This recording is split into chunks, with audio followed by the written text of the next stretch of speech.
makinig, matuto. Manood, makinig at matuto.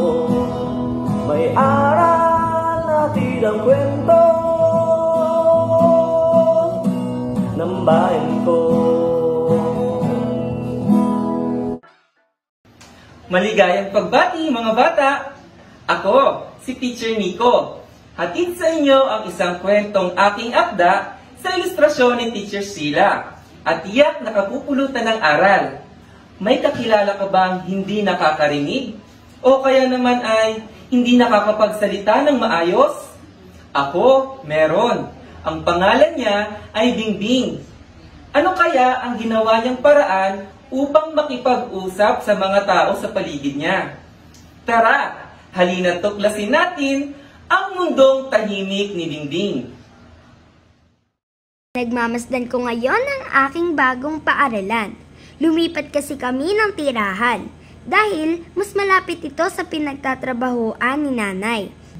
Mas madali na rin niya akong maihahatid sundo at di na rin siya mahuhuli ng madalas sa trabaho. Simula una pa lang kasi ayaw talaga akong pabayaan ni nanay halos sa lahat ng bagay. Ipinanganak akong hindi nakakarinig dahil din doon bulol at hindi ako makapagsalita ng maayos. O na, mag-ingat ka sa loob ha, magpapakabait ka.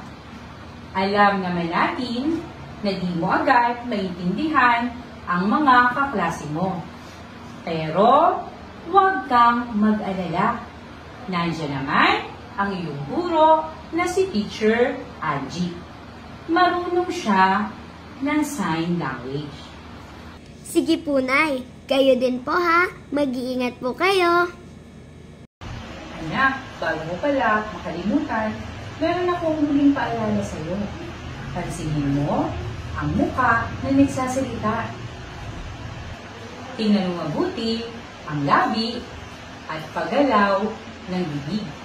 Ang tawag dito ay lip reading. At biglang tumunog ang school bell. Oras nang pumasok sa silid-aralan. O siya, punta ka na sa iyong classroom. Tandaan mo ang mga sinabi ko sa iyo, ha? Lip reading? Paggalaw ng mga labi? Naunawaan at naintindihan kaya ni Bingbing ang mga paalala ng kanyang nanay? Uy, may bago tayong classmate! Hi, anong pangalan mo? Halika, maglaro tayo. Gusto mo? Biscuit? Halos magkakasunod na pagsasalita ng mga kaklase niya. Teka, di ko sila maintindihan. Hindi ko alam ang isasagot ko. Nakakahiya. Baka isipin nila masungit ako. Magandang umaga mga bata! Magandang umaga rin po, Teacher Angie. Ngayong araw ay meron tayong bagong mag-aaral. Pakisamahan nyo ng mabuti si Bingbing. Siya ay hindi nakakarinig.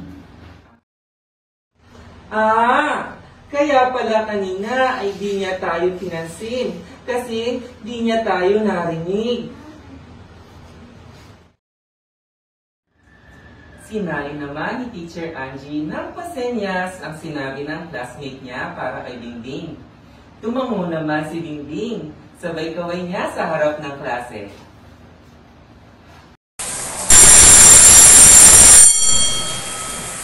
Oras na ng recess at pinagmamasdan ni Bingbing ang bawat isa. Bumibilog ang mga labi nila. Oh, siya naman, tumatabi niya ang mga labi. Merong humingiwi, merong mahaba ang mga nguso. Meron din kailangang malaki ang pagbuka ng bibig. Meron din iniipit ang mga labi. Di lang pala yun, ginagamit din nila ang dila sa pagsasalita. Naalala ko tuloy ang sinabi ni nanay, masubukan nga.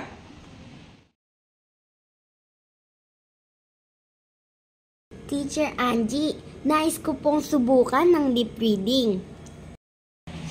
Sige, subukan natin basahin ang sinasabi ni Joel. Mabait? Ang sinabi ni Joel ay malambot.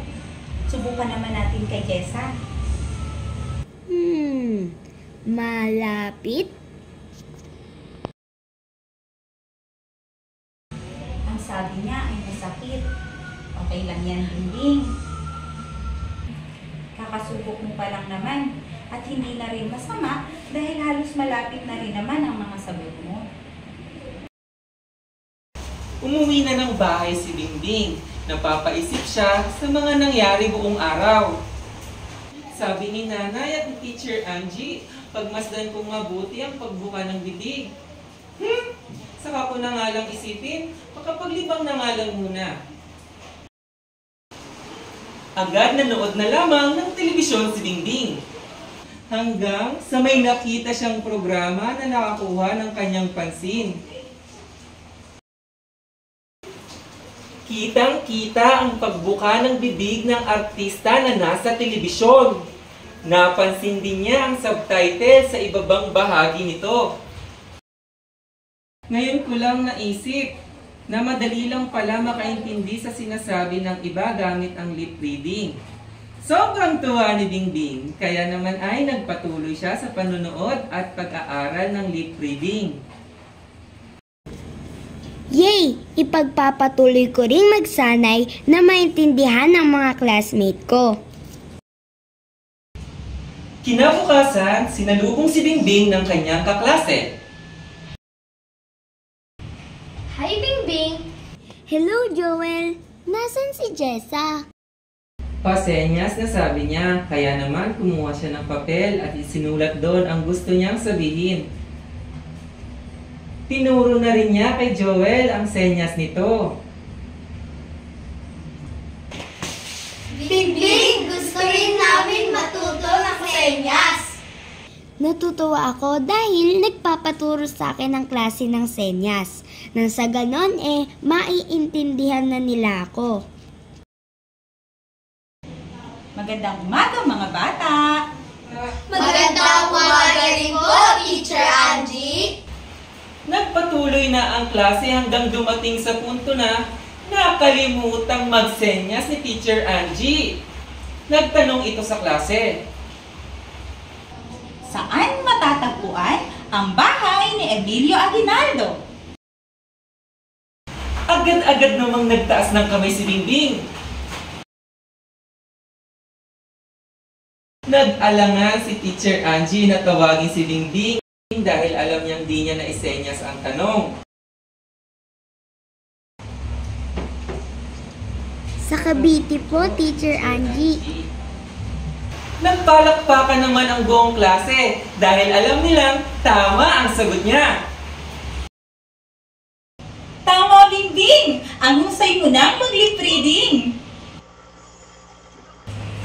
Ang dating mundong tahimik ni Bingbing, ngayon puno ng palakpakan at pagpuri. At dyan nagtatapos ang munti nating kwento. Maraming salamat sa pakikinig. Hanggang sa muli. Paalam!